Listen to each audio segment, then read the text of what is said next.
first of all, I was really unaware of the ethos of the thing. I mean, I had to look up CMS to find out what it was.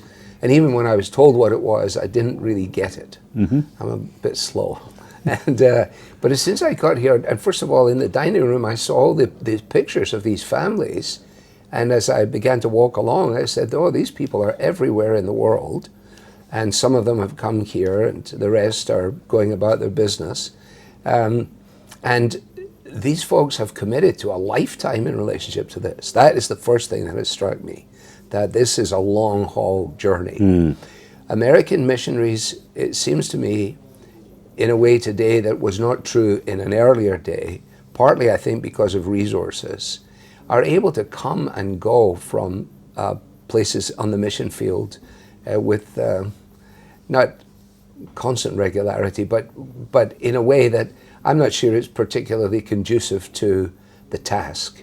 I mean, when I came as a missionary from Scotland to America, I determined that I would not go home for at least 3 years, for that very reason, so that I could try, as it were, to get my feet under the table, to get a sense of where I was, and make my early mistakes without, and be punished for them without saying, well, I'm just going to go home now, I'm going to leave this all behind.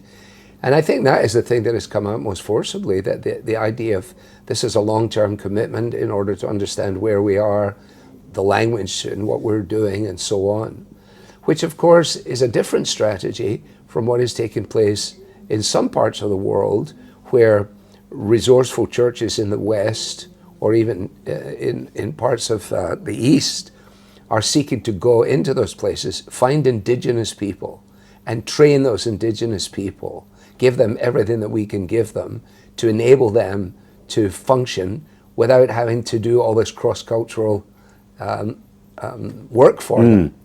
You know, there's somebody who lives in Indonesia and has grown up there, understands the language, understands those things.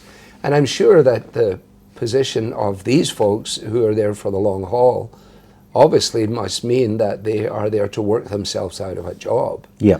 But they can't work themselves out until they've worked themselves in. Yeah. And so I'm very challenged by that.